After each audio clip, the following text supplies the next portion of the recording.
Hello, welcome to Unicorn Princess Tarot. So, ito yung reading natin for Earth sign, Taurus, Virgo, and Capricorn. Take only what resonates. Please do like and subscribe sa ating channel.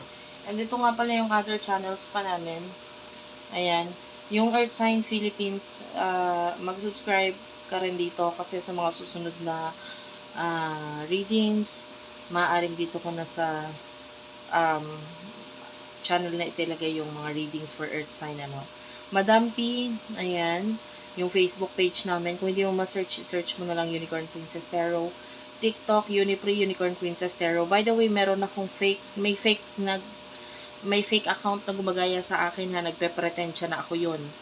Okay, ginagaya niya yung post, nire-repost niya yung mga videos ko and then nag-PPM siya sa mga followers ko na sabi na ako yon, that's my new account, and nag-accept siya ng personal reading. Don't believe that person, hindi ako yon. Okay? Ang name niya, well, of course, pwedeng gumawa ng iba pang TikTok account. Pero yung account na name na yon ay Unipre Libra. So, be careful, hindi ako yon. Okay? Yung totoong TikTok ko is nasa 140 plus na yung subscribe or yung followers. Okay? 140,000. Mahigit. So, you do have your Facebook page, Bandang Sibol, if you want to follow me naman sa aking music career.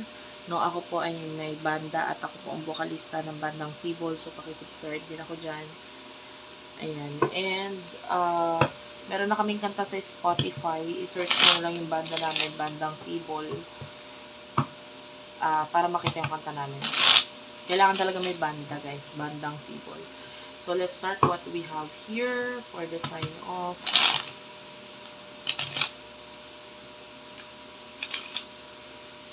Earth sign. Sun, Rising, Venus, Jupiter, Virgo, Taurus, and Capricorn. Earth sign, please. You do have your racing and love. Yeah. Wish is also at the bottom of the deck. Yung iba sa inyo pwedeng masyado ka nagmamadali pagdating sa love. Or masyado ka nagmadali pagdating sa love. So, yung iba, nangyari na. Well, para doon sa mga nangyari na, of course, meron na silang mga natutunan. Eh, para doon sa iba, nangyayari pa lang, masyado ka nagmamadali ngayon pagdating sa usaping pag-ibig.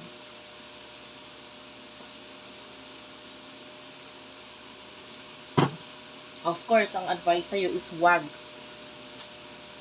No? Just enjoy. Tignan mo muna yung mga bagay na makikita mo. And yung iba kasi kaya nagmamadali sa love, you do have your wish. Tapos kasunod niya, escapade eh. May mga gusto kang takasan, eh feeling mo ito yung makakasagot dun sa mga bagay na yun. Like, gusto mo ng freedom, maybe. Meron akong kilalang ganito. Nakukuha ko yung energy ng friend ko na yun. Like, masyado siya nagmadali pagdating sa pag-ibig. But, the problem is, ang reality niyan, kaya lang siya ganon, na gusto niya, parang yun yung way niya para maka-escape dun sa reality ng buhay niya. Lumaki siya sa parang strict na parents, strict na bahay. So, parang gusto niyang makaalis dun sa bahay na yun. So, parang feeling niya yung way out niya is through, pag nagkaroon siya ng love, nararamdaman niya yung feeling ng freedom doon kasi doon sa karelasyon niya, nagagawa niyang gawin yung mga bagay na hindi niya magawa dahil nandito siya sa home or sa place wherein para siyang nakatrap dyan. So, nandun yung yung parang may gusto siyang alisan na nagiging way ng feeling niya, nakakaalis siya dun sa mga bagay na yun dahil dun sa karelasyon niya. Of course, pag ginagawa nila yung mga bagay na ginagawa nila, like maybe dating, etc. So, you get what I mean. So, iba sa inyo, ganun. So, sino yung person na nakakonect mo pagdating sa love? Person na nakakonect mo pagdating sa love. Sana makarelate kayo, guys. Pag di kayo nakaka-relate, bigay mo sa ibang reading, okay? Okay, you do have here a roller coaster, waves, and insatiable. Okay, this person could be someone na pabago-bago siya ng like hindi mo alam kung ano dapat mo maramdaman dito sa taong to. Ang weird niya. May times na gusto mo siya, pero may times na wait lang, hindi pwede, ganito ganyan. Eto person na to has a lot of emotions for you, kaya lang pinapakita niya is very cold. Pwedeng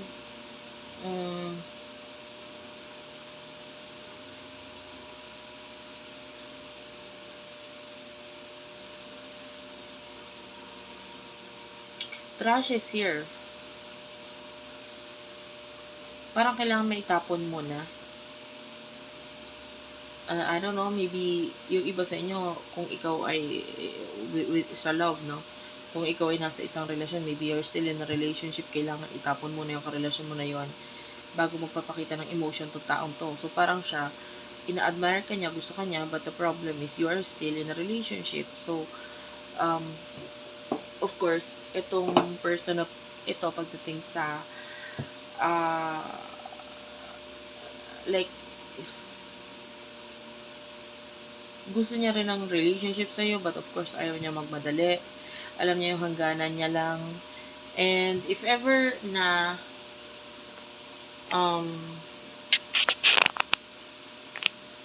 magkakaroon ng chance sa inyong dalawa, like, gagawa ng actions tong person na to, parang gano'n. Pero siya may boundaries. Kumbaga kung ikaw medyo wala kang boundaries pagdating sa person na kakonect mo na ngayon, kaya nga nararamdaman mo yung feeling ng freedom, itong person na to may boundaries pagdating sa part niya. Wait lang, guys. So, ano yung emotion ninyo sa isa't isa? For Earth sign, please. Emotion ninyo sa isa't isa.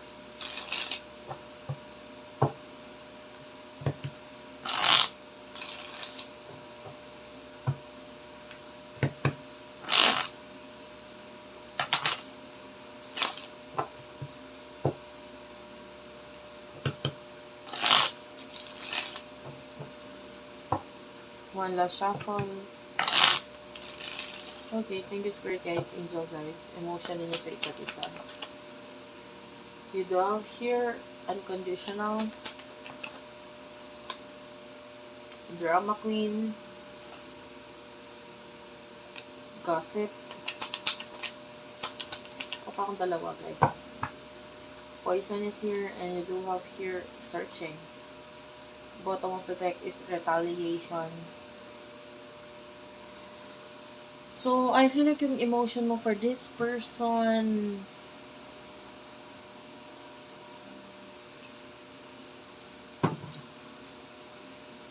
nandun yung love mo para sa person na to, but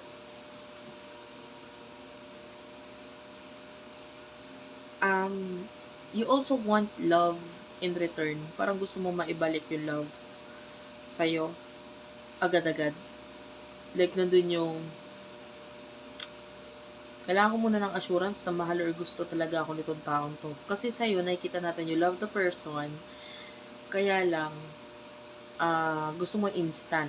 Na parang, mahal ko siya, kung mahal niya ako, pakita agad siya ng action sa akin. Or motibo, etc. Ganun. This other person, I feel a lot of jealousy, inggit. So, nagsaselo siya sa kakonect or karelasyon mo ngayon. Feeling niya ito ay toxic. Feeling niya itong person to is hindi healthy or hindi okay para sa'yo. This person is,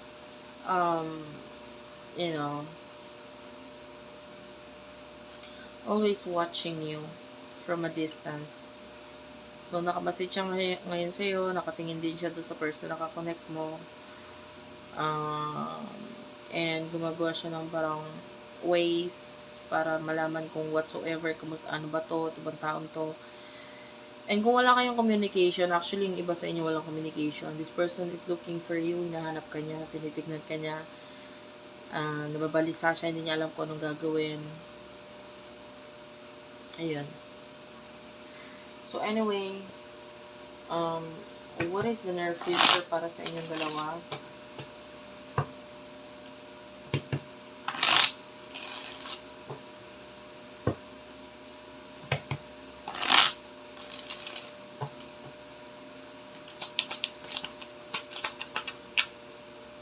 Magnetic is here. You could be dealing with your twin flame, family. Okay. Retaliation. A lot of hiding ang nakukuha natin dito. Hiding ng emotions, no? And I feel like yung iba sa inyo may family din na involved. Like, yung iba sa inyo for example, pwedeng ikaw, mahal mo yung tao or meron kang person na minamahal niya yun, but the problem is, kaya mo siya mahal because of family matter. Kumbaga, pwede niya pamahal ka na sa pamilya niya, etc. And parang ang hirap na itong i-let go, or ang hirap tanggihan or layuan itong taong to because of this particular ties non nagtatali sa iyo dito sa taong ito. This other person in the future, I feel like there's going to be a revenge na gagawin. Like, hindi mo revenge na pangit or what, na makakasama sa'yo. It could be, parang, mas pinili mo siya or mas gusto mo siya, o sige, lalayo na lang ako, hindi na ako magpaparamdam kahit kailan sa'yo, kahit magmakaawa ka or what, hindi ako para hindi na ako para magparamdam or lalayo na lang ako. Parang ganun, kind of thing. And, masakit kasi para sa kanya yung parang hindi siya napili. But, yung energy mula dito sa taong to. Nandun yung love, pero nandun yung sinaktan mo ko, gusto kong masaktan ka rin, in a way na parang kahit hanapin mo ko, hindi mo na ako kahit kailan makikita pa. Okay. So, that's it for now, guys. Thank you for watching. I love you all, and bye-bye.